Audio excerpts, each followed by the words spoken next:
নমু নমু দামোদৰ জগতৰ বিঘ্নি হৰ জগতৰ যদি বিঘ্নি হৰণ কৰিব লাগে ভকত অভয়দাতা দেৱ ভকতক অভয়দাতা এজনে দেৱ আছে দেৱতাসকলক অভয়দাতা এজনে আছিল এই দেৱতাসকলক অভয়দান কৰিছিল প্ৰভু ভগৱন্তই আৰু আপোনাৰ সমস্তকে অভয় যদি দিব পাৰে তেতিয়া হলে প্ৰভু ভগৱন্তইহে অভয়দান কৰিব আৰু যদি আপুনি ভগৱন্তৰ প্ৰতি বিশ্বাস নাৰাখে তেতিয়া হলে বিভিন্ন ভয়ে আপোনাক আগুৰি ধৰিব আৰু যেতিয়া ভয়ে আগুৰি ধৰিব তেতিয়া এই লেতিয়াই ল'ব নলগা বিষয়বিলাকত আপোনাৰ বিশ্বাস আৰম্ভ হ'ব আৰু সেই বিশ্বাসে আপোনাক ভগৱন্তৰ বিশ্বাসৰ পৰা আঁতৰাই দিব নহয় বা এতিয়া আমাৰ কাৰণে অত্যন্ত গুৰুত্বপূৰ্ণ কথাটো সেইটো আমি ভাবিছো আমাৰ ভয় হৰণ কৰা এজনেই আছে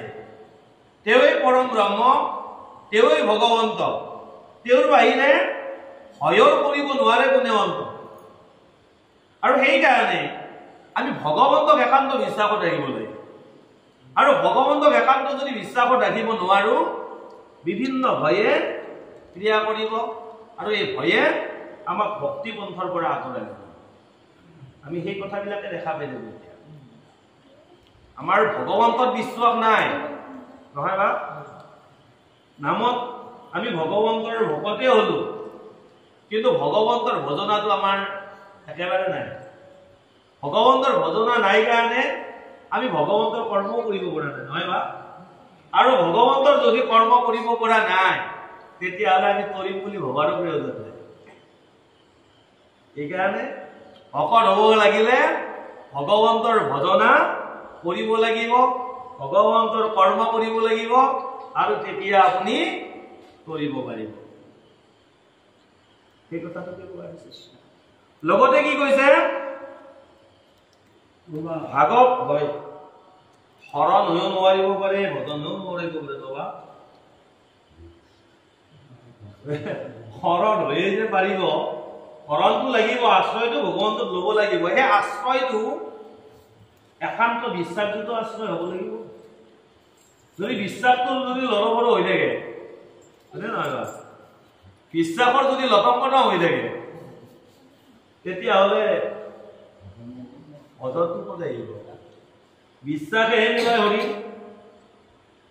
আমিতো বিশ্বাসটো নাৰাখিবলৈ তৰ্কে বহু দূৰ ন আমি তৰ্কহে আৰম্ভ কৰোঁ তৰ্ক যেতিয়া আৰম্ভ কৰিম আমাৰ কাৰণে অত্যন্ত গুৰুত্ব দিব লগা কথা কেইটামান আছে আমি যেতিয়া আলোচনা কৰোঁ ভকতৰ দোষবিলাক আলোচনা কৰোঁ ঘৰত লগৰ লগত ভকতৰ গুণবিলাক আলোচনা কৰোঁ নে আপুনি যেতিয়া দোষৰ আলোচনা কৰিব দোষৰ প্ৰভাৱ আপোনাৰ গাতো পৰিব নহয় সেই দোষ মানে দোষবিলাকো আপোনাৰ লগত লগ লাগিব সেইকাৰণে তৰ্কৰ দৃষ্টিৰে আপুনি চালে ভজনাৰ সাধন নহ'ব বিশ্বাসৰ দৃষ্টিৰে চাব লাগিব আৰু বিশ্বাস জানি নামে বকিলো হৰণ বুলি কৈছো নহয় আমি জানিহে হৰণ লৈছো কিহত নামত কাৰ নামত ভগৱন্তৰ নামত জানি নামে বকিলো হৰণ আনগতি নাহিকে মৰণ এই মৰণত যদি মোৰ মৰণ আনগতি নাহিকে মৰণ মোৰ মৃত্যু হ'বই কিন্তু বাকী খেতিত মোৰ একো নহ'ব গতি যদি পাব লাগে প্ৰভু ভগৱন্ত এই নামৰ শক্তিটোহে আমাক গতি দিব লাগিব এই বিশ্বাসটো যদি নাথাকে বোলে আজি মোৰ কঁকালখনৰ বিষ এই কঁকালৰ বিষটো মানে কিবা দোষে লাগিল নেকি কিবা ছিদ্ৰহে লাগিল নেকি এই ছিদ্ৰৰ কাৰণে আপুনি যেতিয়া ছিদ্ৰ বিচাৰিবলৈ গ'ল তেতিয়া ভকতিটো নোহোৱা হ'ল নহয় বিশ্বাসটো কমিল আৰু তেতিয়া হৰিয়ে প্ৰমাণ যায় তোমাৰ কঁকালৰ কি ভাল হয় দিয়ক হয়নে কাৰণ আমাৰ দুখ হৰণ কৰিব লাগিলে ভগৱন্তইটো হৰণ কৰিব লাগিব ভগৱন্তৰ নামেৰে আমি সেই দুখটো হৰণ কৰিব পাৰিব লাগিব বিশ্বাসটো থাকিব লাগিব দেহত বেমাৰ আছে মোৰতো আত্মাত বেমাৰ লগা নাই হয়নে দেহৰ বেমাৰটো আছে, আত্মাটো লগা নাই। দেহৰ বেমাৰৰ কাৰণে ঔষধ আছে, সেইটো দেহৰ বেমাৰ কমাব, কিন্তু আত্মাৰ বেমাৰটো লাগি থাকিল নহয়, কাৰণ ভক্তিৰ পৰা আমি আঁতৰি থাকিলো। আত্মাৰ বেমাৰটো গুচাব পাৰিলে আপোনাৰ দেহটোই সদায় আনন্দ হৈ থাকিব, কাৰণ আত্মাৰ আনন্দ হলে বাকী আৰু আনন্দ বেলেগকে আনিব লগা নাই। এতিয়া ভজনৰ বা শৰণৰ কথাৰে কথাটো নাহে। ভগৱন্তৰ ভকত হব লাগিলে প্ৰথম কথাটোৱে বিশ্বাস। শৰণ আশ্ৰয়টো ল'ব লাগিব, সেই আশ্ৰয়ৰ বিশ্বাসটো ঠিকে থাকিব লাগিব। ভজনটো ল'ব লাগিব, ভজনৰ প্ৰতিও বিশ্বাসটো থাকিব লাগিব। আপুনি দৰ্শনটো ভগৱন্তৰ কৰিবৰ কাৰণে সেই ভক্তিৰ ভাৱটো থাকিব লাগিব, তেতিয়াহে ভগৱন্তক পোৱা যাব, ভগৱন্তৰ লগত উচিত কৰিব পৰা যাব। গতিকে পৰৱৰ্তী পদ ছন্দত লিখা কথাখিনি আমি এতিয়া আলোচনা কৰো। হে ৰাম বলিৰাই দেখয় হবে দেৱতাৰ জয়, দানৱৰ সেনা মানে যাই জমালয়, নহহে শৰীৰ মহা ক্ৰোধত কম্পিল, ৰথে চৰি ধনু ধৰি ইন্দ্ৰ কজাম্পিল, বলিৰ আতপে পৃথিৱীও নহে থিৰ, লগতে ধাইলে কচই গোটা মহাবীৰ, দূৰ মুখ কালনে মি জম্ব অনুপাম, মালি ধুমালি আৰু মালাৱন্ত নাম। দেখা পালে বলি নাই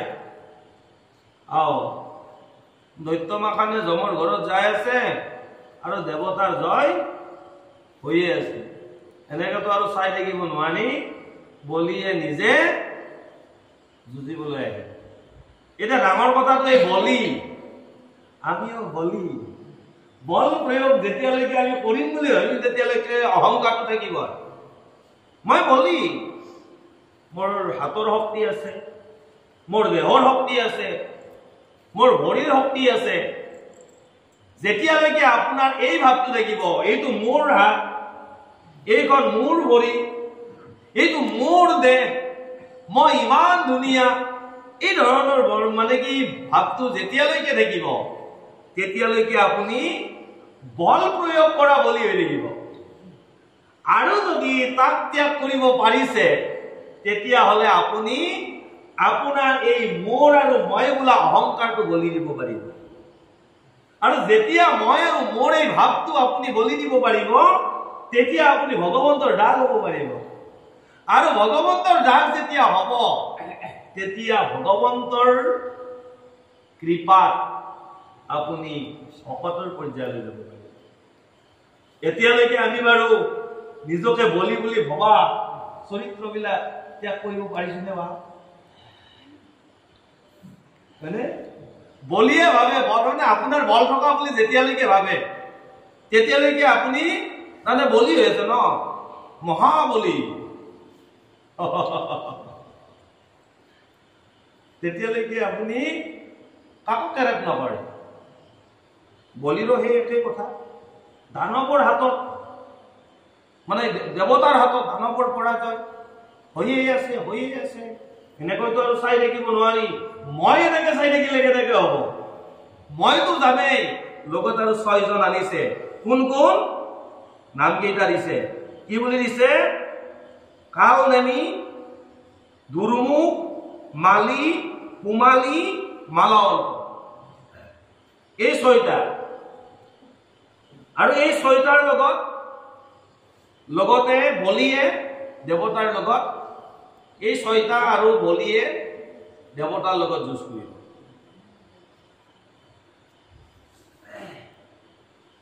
হে ৰাম দৈত্যৰ মাজত অতি মহাসুৰ, হইলা অস্ত্ৰ ধৰিয়া বলিল পক্ষ পুৰ। তেওঁলোকে আহিল কাৰণ তেওঁলোকে দৈত্যসকলৰ ভিতৰত আটাইতকৈ শক্তিশালী।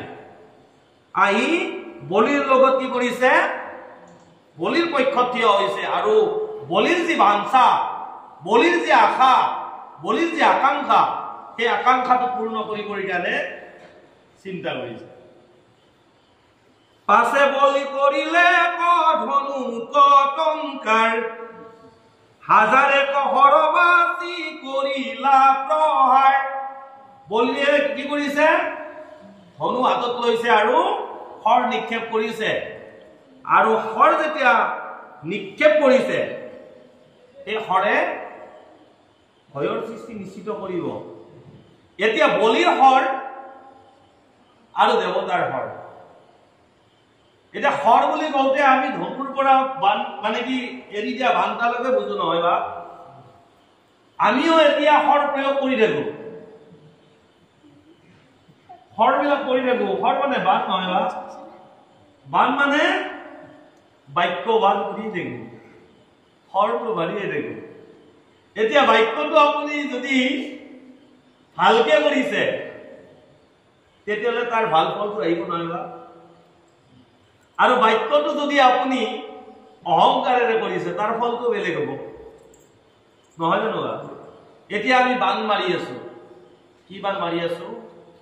বাক্যই ব্ৰহ্ম নহয় বা? ব্ৰহ্ম বান মাৰি আছো। এতিয়া ব্ৰহ্ম বানটো প্ৰয়োগ কৰোঁতে য'তে ত'তে কৰিলে হ'বনে বা? কাৰণ প্ৰতিটো শব্দকে ব্ৰহ্ম বুলি কৈছে। এতিয়া শব্দটো প্ৰয়োগ কৰোঁতে, এই বানটো প্ৰয়োগ কৰোঁতে আমি ক'ত প্ৰয়োগ কৰি আছো?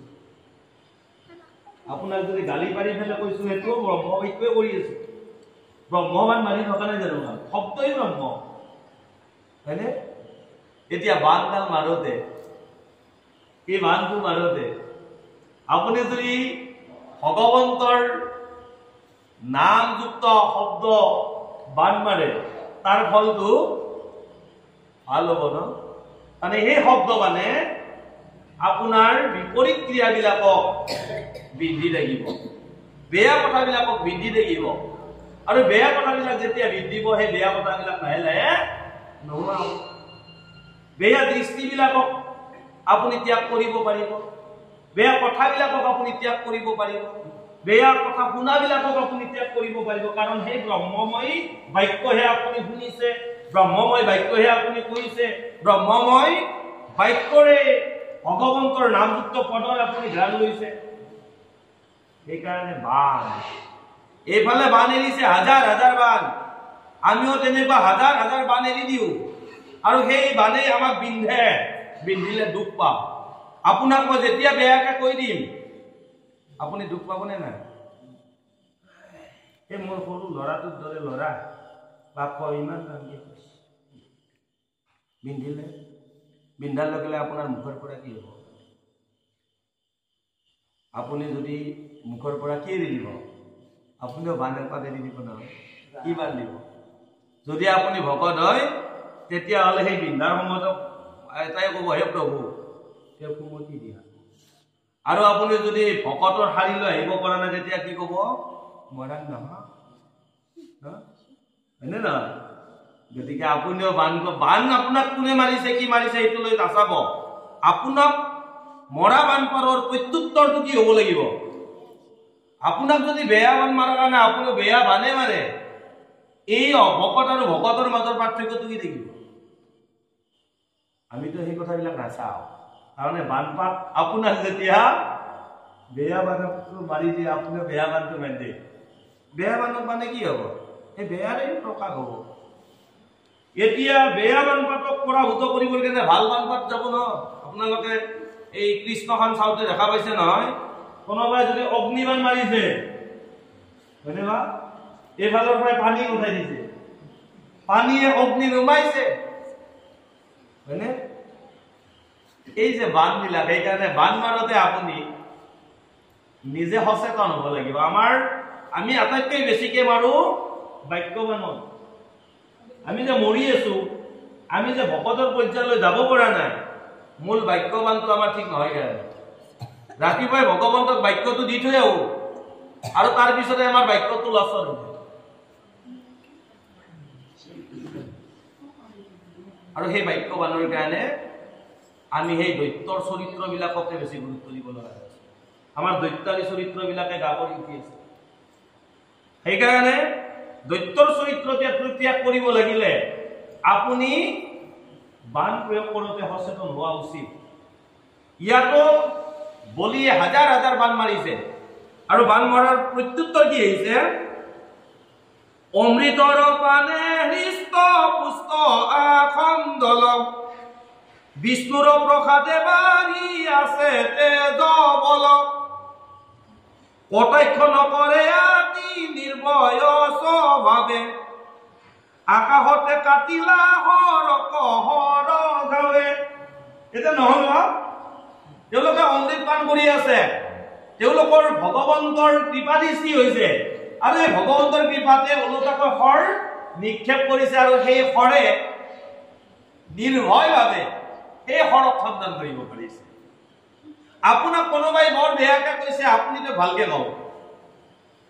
আপোনাক গালি পাৰি আছে, সেই মানুহজনক আপুনি যেতিয়া কব তুমি গালি পাৰিছা, ৰবা গালি পাৰা কথা নাই, মই কিন্তু তোমাক গালি নাপাৰো নহয়, তুমি মোক যেনেকে গালি পাৰিছা এনেকুৱা গালি কিনা শুনিলে তুমি কৈ বেয়া লগা নাই?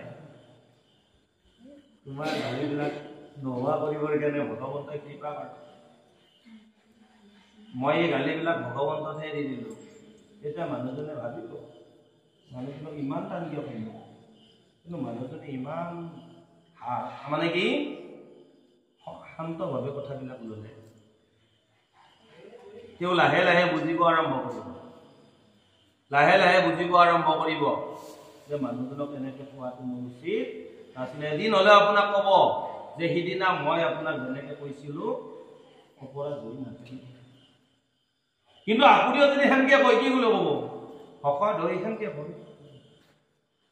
ধৰিবই, কাৰণ আপুনি সংস্কাৰ হৈ কৃষ্ণ সংস্কৃতিলৈ আহিছে। কোনোবাই সংস্কাৰ হোৱা নাই এতিয়ালৈ। আপুনি জানি নামে পক্ষীৰো শৰণ হৈছে, আপুনি নামত শৰণ লৈছে, গতিকে আশ্ৰয় যেতিয়া আপুনি ভগৱন্তত লৈছে ভকত হৈ কোৱাৰ যুক্তি আছে, কাৰণ আপুনি সংস্কাৰ হৈ কৃষ্ণ সংস্কৃতিত নিমজ্জিত হৈছে। গতিকে আপোনাৰ সংস্কৃতি কৃষ্ণময় হ'ব লাগিব নহয়? শৰেৰে শৰক নিক্ষেপ কৰিবৰ কাৰণে এতিয়া আমি বিলাকে চেষ্টা কৰা উচিত। কোনে কাক কি কৈছে সেইটো ডাঙৰ কথা, আপুনি কি কৈছে এইটো কিন্তু ডাঙৰ কথা। কোনে কি কৰিছে ডাঙৰ কথা নহয়, আপুনি কি কৰিছে এইটো ডাঙৰ কথা। কোনে কলৈ গৈছে সেইটো ডাঙৰ কথা নহয়, আপুনি কলৈ গৈছে এইটো ডাঙৰ কথা। এই আত্মসমালোচনাবিলাক আমি যেতিয়ালৈকে কৰিব নোৱাৰো তেতিয়ালৈকে আমি দৈত্যৰ শৰে মাৰি থাকিব লাগিব। আৰু যেতিয়া আমি সংশোধন হ'ব পাৰিম তেতিয়া আমি এই দেৱতাৰ শৰডাল মাৰিব পাৰিম। আৰু এই শৰ ব্ৰহ্মময় শৰ, এই ব্ৰহ্মময় শৰ ব্ৰহ্মময়তে লীন যাব, বেলেগত নাযায়। হে ৰাম দেখি দৈত্যপতি আদি ক্ৰোধে কৈলা জ্বলি দুনাই অষ্টাদশৰ প্ৰহাৰিলা বলি। যে এবাৰ শৰ মাৰোতে তেওঁ সেই শৰ কি হৈ গৈছে, নিশ্চিন্ন হৈ গৈছে। তাৰপিছত আৰু ক্ৰোধ আহিছে, আৰু ক্ৰোধ আহিছে। তাৰমানে মই পৰা হোৱা না মাৰো যদি নহয়। অৰ্থাৎ ক্ৰোধে আমাৰ সুস্থ অৱস্থাটো নোহোৱা কৰি পেলায়। খং যেতিয়া বেছি হয় তেতিয়া আপুনি ভাবিব পৰা ক্ষমতাটো নোহোৱা হৈ যায়। বিবেকক বুধাৰ পৰিৱৰ্তে বেছিকে আবেগিক হৈ সিদ্ধান্তবিলাক লয়। সেইকাৰণে আপুনি সিদ্ধান্ত লওঁতে বিবেকক সুধিব লাগিব এবাৰ, মই এইটো সিদ্ধান্ত লোৱাটো উচিত হ'ব নে অনুচিত হ'ব। যদি ক্ৰোধক গুৰুত্ব দিয়ে আপুনি যুঁজখনলৈ যায় তেতিয়াহ'লে আপুনি একো নিচিনা হ'ব। অধিক খং উঠিলে দেখা পায় নহয় মাক বাপেককো চিনি নোপোৱা। তাৰমানে ক্ৰোধে আপোনাক আবেগিক কৰিছে, কিন্তু বিবেকক শিক্ষা দিবলৈ, বিবেকক সুধিবলৈ গতিকে সময় দিয়া নাই। হে ৰাম বাসৱক লাগি দখ দুতয় গজক চাৰি ঘটক কছাৰী একৰাহু তক বায়ু বগে আশে হৰ আকাশে প্ৰকাশী দেখি তাক বাটতে কাটিলা ইন্দ্ৰে হাসি। ইন্দ্ৰ হাঁহি হাঁহি কাটিছে। আৰু আপুনিও এই ইন্দ্ৰবিলাকৰ জৰিয়তে হাঁহি হাঁহি তাক খণ্ডন কৰিব পাৰিব লাগিব। নহয় ইন্দ্ৰে কাটিছে বলিক, বলিক মানে বলিৰ সৰহ। আপুনিও ক্ৰোধেৰে খঙেৰে বলেৰে আপোনাক পৰাভৱ কৰিব পৰা লোকসকলক কিহেৰে কাটিব লাগিব? হাঁহি হাঁহি কাটিব পাৰিব লাগিব। হাঁহি হাঁহি কেনেকে? হাঁহি মানে কি? হাঁহিৰ লগত শান্ত ভাৱটো জড়িত আছে আৰু খঙৰ লগত অশান্ত ভাৱটো জড়িত হৈ আছে। তাৰ মানে আপোনাৰ ভাৱনাটো শান্ত হ'ব লাগিব, আপোনাৰ চিন্তাটো শান্ত হ'ব লাগিব, আপোনাৰ কাৰ্যটো শান্ত কৰা কাৰ্য হ'ব লাগিব। গতিকে হাঁহি হাঁহি কাটিছে। তাৰ মানে আপোনাৰ জ্ঞানেন্দ্ৰিয়বিলাকৰ জৰিয়তে তাক দৰ্শনটো কৰিবলৈ জানিব লাগিব। এইটো মই দেখিছো তেওঁ মোৰ লগত বল প্ৰয়োগ কৰিবলৈ আহিছে। তেওঁতকৈ মই বল কেনেকে প্ৰয়োগ কৰিম, কোনটো বল প্ৰয়োগ কৰিলে তেওঁ পৰাভৱ কৰিবলৈ আহিছে পাৰিব। আপোনাক বৰ জোৰকে খেদি আহিছে মানুহ এজনে, সেই সময়ত আপুনি হাতখন জোৰ কৰি কৈছে ৰবা তুমি যি কৰ কৰিবা। ৰবা প্ৰথম তোমাক এটা প্ৰমাণ জনাই ললো, মানুহজন যিমান খঙত নাহক কিয় তেওঁৰ হাতৰ অস্ত্ৰ আপোনাৰ আপুনি ধৰিব। কিন্তু তুমিও আপুনিও যেতিয়া এনেকে যাব হয় হৈছে কি মই চাই থাকিম, তেতিয়া তেওঁৰ আৰু ক্ৰোধটো বাঢ়ে নহয়। প্ৰথম কথাটো আপোনাৰ দৃষ্টিটো কি হ'ল, তেওঁ যিমান শক্তিৰে নাহক কিয় তেওঁ পৰাভৱ কৰিবৰ কাৰণে এটাই আছে, তুমি যি কৰা কৰিবা। মই এটা প্ৰণাম জনাই ললো, তুমিতো বৰ খঙেৰে আহিছা মোকতো ক্ষতিয়ে কৰিম, ক্ষতি কৰাৰ আগত এবাৰ সেৱা এটা জনাই ললো, যি কৰা কৰা মোৰ প্ৰণামটো গ্ৰহণ কৰিব না দৃষ্টি না। গতিকে আপুনি কিবা কথা এটা শুনিছে, তেওঁ বৰ বেয়াকে কৈছে, এতিয়া কোৱা কথাষাৰ তেওঁৱে কৈ থকা শুনিছে। আপুনি শুনাৰ পিছত ইমান ধুনীয়াকে কথাখিনি কলে নহয়, মই শুনি আছো, যি কৈছে কৈছে, মই আৰু এইবিলাক কথা ধৰি থকা নাই, মই যিটো কামটো কৰাই নাই, আপুনি কলেও মোৰ আপুনি কলেও মোৰ একো লগা নাই। শুনিব লগা আছিল শুনিলো, প্ৰভু ভগৱন্তই শুনালে। তেওঁ নিজে এতিয়া বিবেকক সুধিব মই কথাষাৰ কব লাগিছিল নে লগা নাই। আমি অহংকাৰীজনৰ লগত অহংকাৰী হলে, বলিজনৰ লগত বলি হবলৈ গলে, হয়নে? ধনীজনৰ লগত ধনী হবলৈ গলে, ধনী মানে মই সেই ধনীৰ কথা কোৱা নাই আৰু হয় বা। গতিকে ইয়াতো সেই কথাটো কৈছে, ইন্দ্ৰে হাঁহি কাটিছে, তাৰমানে আপোনাৰ হাঁহি হাঁহি কাটিব লাগিব। কাৰণ আপোনাৰ জ্ঞানেন্দ্ৰ পাঁচটাই আছে, এই পাঁচটাৰে আপুনি কাটিব জানিব লাগিব। আপোনাক কোনোবা এজনে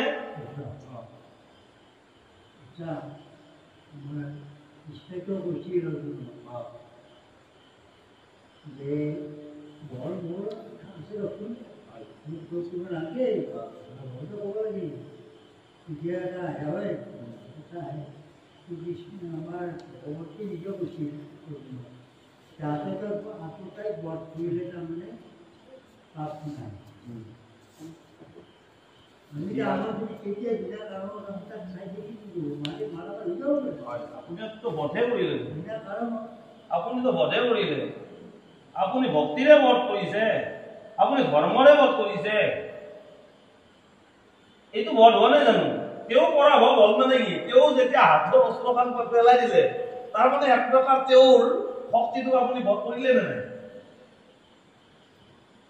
আপোনাক বধ মানে হত্যা কৰি বধ কৰা, সেই কুৰুক্ষেত্ৰৰ ৰন্ধনৰ কথাৰ লগত আজিৰ কথাটোৰ মাজত পাৰ্থক্য আছে। ভক্তিৰ কথাটো ভগৱন্তই নিজে লাগি গৈছিল তাৰ মানে সেই সময়ত কুৰুক্ষেত্ৰ ৰণখনত যদি দুৰ্যোধনক বশীভূত কৰিব পৰা নগ'লহেঁতেন তেতিয়াহ'লে জগতখনে অন্যায়েৰে চলিলে অন্যায়টো ৰোধ কৰিবলগীয়া নাই ভগৱন্তই অৰ্জুনক লগত থাকি পেলাই তাক নিবাৰণ কৰিবলৈ গৈছে এতিয়া আপুনিও ৰণখনতে আছে ভগৱন্তক লগতে লৈ থকা নাই জানো ভগৱন্তই আপোনাক চলাই আছে অৰ্জুনৰ ৰথখনৰ সাৰথি যেনে ভগৱন্ত আছিল আপোনাৰো দেহনামৰ ৰথখন ভগৱন্তই চলাই নাই জানো ভগৱন্তই আপোনাক এই ইন্দ্ৰিয়বিলাকক শক্তি দিয়া নাই জানো এই শক্তিবিলাকৰ জৰিয়তে আপোনাক মানে কি পৰাভূত কৰিবলৈ দিছে কিন্তু ভক্তি মাৰ্গত থাকিছে যেনেকে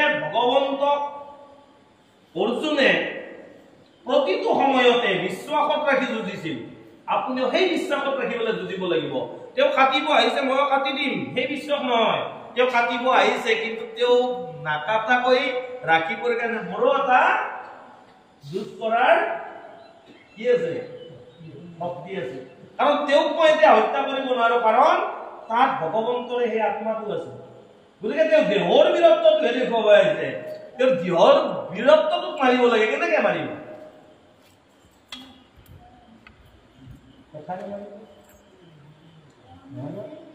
আপোনাৰ শান্ত সমাহিত ৰূপেৰে মাৰিব ৰূপ মানে মই দেখা ৰূপটোৰ কথা কোৱা নাই আপোনাৰ যিটো ৰূপ এই ৰূপটোত আপুনি কি পৰ্যায়ত আছে এই কথাটো চাব নহয় বা কথাটো হয়নে নহয়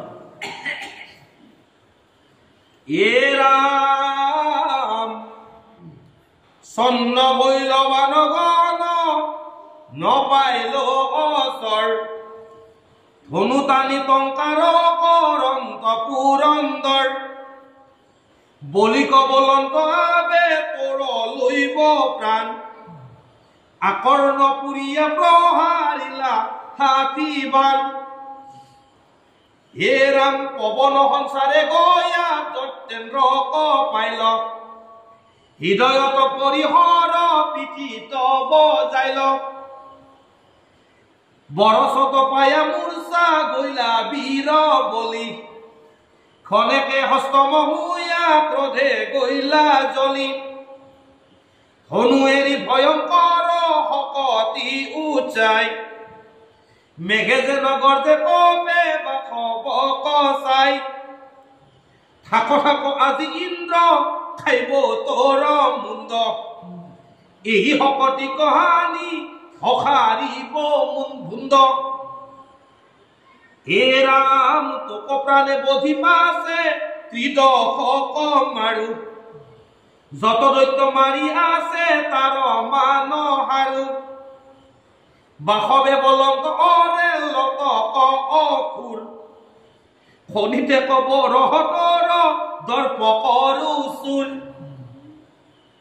এই বুলি সুৰপতি অৰ্ধচন্দ্ৰ বানে হাততে কাটিলা শক্তি দাৰুণ সন্ধানে গতিকে বলিৰ লগত যুঁজখন ইন্দ্ৰ যুঁজখন সাধাৰণ যুঁজ নহয় আৰু এই যুঁজখনত পৰাভূত হোৱাৰ পিছত পৰাস্ত স্বীকাৰ কৰি নলোৱা বলিয়ে যুঁজিবলৈ চাইছে আৰু সেই সময়ত ইন্দ্ৰই কৈছে তোমাক বধি কি কৰিম সকলোকে আনন্দ দিম আৰু এই বুলি ভাবিয়ে তেওঁ কি কৰিছে যুঁজিবলৈ গৈছে এতিয়া ডাঙৰ কথা কৈছে এই বুলি সুৰপতি অৰ্ধচন্দ্ৰ বানে হাততে কাটিলা শক্তি দাৰুণ সন্ধানে তেওঁৰ হাতত যেতিয়া শক্তিটো আছিলে হাততে কাটি দিছে তাৰমানে কি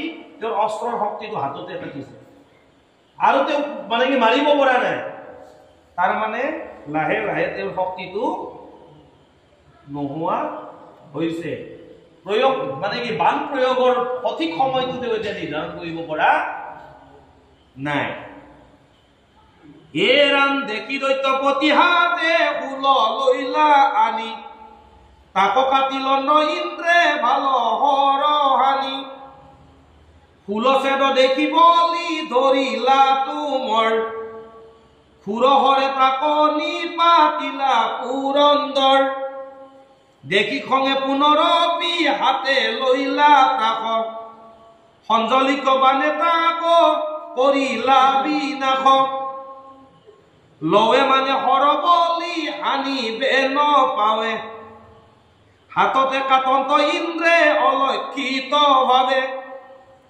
বাসবৰ দেখি হেন অদ্ভুৱ প্ৰভাৱ মনে বিমৰি কি বলি আকুল স্বভাৱ সমুখ সমাৰে আক নাটো হেন জানি হইলা অন্তৰ্ধত দৈত্যপতি মহামানী দৈত্যক বধ কৰাৰ কাৰণে দৈত্যক মাৰিছা বুলি যুঁজিব অহা জনেই এটা সময়ত নিজৰ পৰাজয় স্বীকাৰ নকৰিলে যদিও তাৰ পৰা অন্তৰ্ধান হল মানে পলাই পতন দিলে আপোনাৰ সন্মুখত থকা যুঁজাৰুৱে হ'ব অন্তৰ্ধান হ'ব মানে তেওঁৰ শক্তিৰ অন্তৰ্ধান হ'ব যদি আপুনি মানে কি হৰৰ প্ৰত্যুত্তৰ হৰ মাৰিব জানে এতিয়া হৰৰ প্ৰত্যুত্তৰ হৰেৰে দিয়া বাবে বলিয়ে নিৰ্বলী হৈছে আৰু নিৰ্বলী যেতিয়া হৈছে তাৰ পৰা অন্তৰ্ধান আপুনিও যদি যথাযথ উত্তৰটো দিব পাৰে হৰৰ উত্তৰ হৰেৰে নহয় বা তেতিয়া বলি বুলি ভবাজনে আপুনি বলটো কি কৰিব নোহোৱা কৰিব লাগে বলক লৈ অহংকাৰটো আপুনি নোহোৱা কৰিব লাগে